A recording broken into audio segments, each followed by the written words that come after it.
Race Day Dance is an Australian bush dance originated in the 19th century in rural Australia as local social dances. The first phase of the Australian bush dance was the 19th century, when most of the dances would vary from town to town, as the music used would vary as well. The music would consist of modified traditional songs that would better suit the dances. The second phase occurred at the start of the 20th century, with the end of the First World War. This brought in a new range of dances and music. Bush dancing spiked in interest in the 1960s when bush dances were becoming more common, and this resulted in a revival of folk dances. In teaching the Adelaide Race Day Dance, it is important that you have a number of lead-ups and progressions that could be modified for a range of abilities in your class. Lead-up activities for bush dance would consist of students practicing the hand clapping sequence before the dance. This could be practiced with a partner, and variations could be used in the hand clapping to either increase or decrease the difficulty depending on the age and stage of the students. So you'd want to start with the very basic, right hand, left hand, and then build up the speed to the one that you'll be doing eventually in the race day dance. Another lead-up activity would be the partner activity prior to performing the dance. Many students may be nervous about dancing with a partner, and an icebreaker activity such as partner tag, where students must tag each other in pairs but have one body part connected at all times.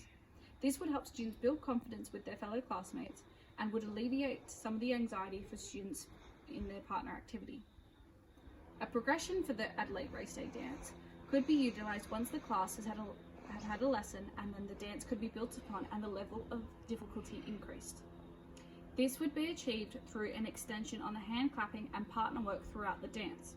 These new skills would be taught to the students first and then slowly incorporated into the dance so as not to confuse or overwhelm the students.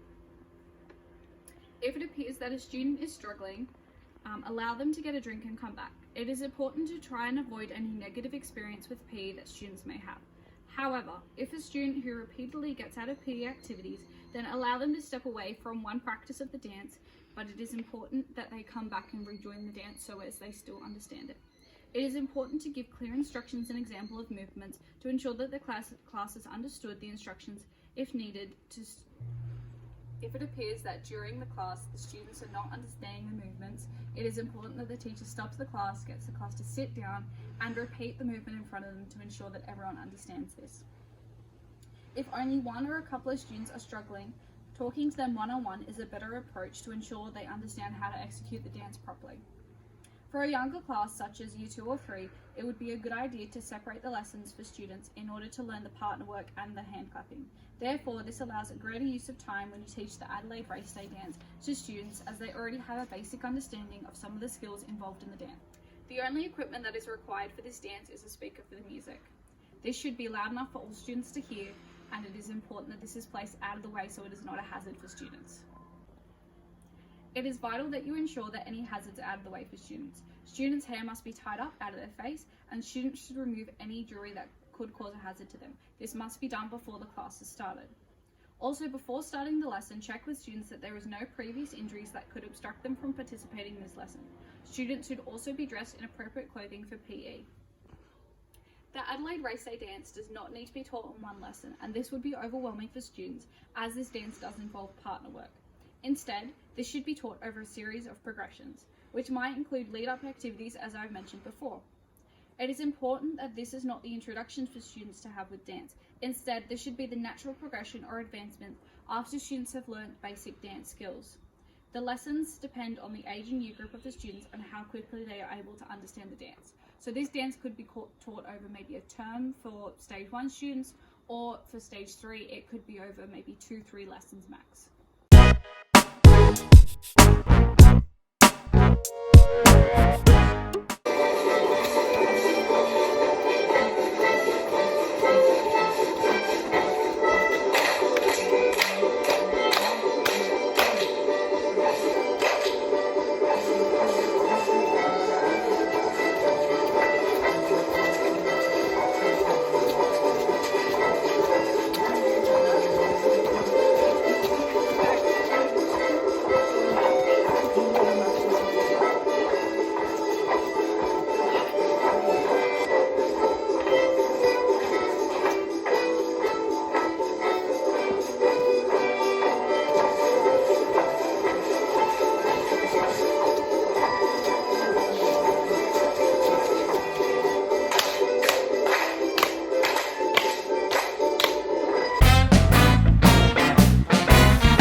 so for the first movement sequence, we're going to start with partners facing opposite each other, arms outstretched, and for 6 counts we're going to go to the side. So we're going to go to the right, we're going to go like this, and then for 6 counts back like this. Okay, so now for the partner clapping, we would stop. I'm still facing opposite my partner, and we're going to start together, right, together, left, together, both hands.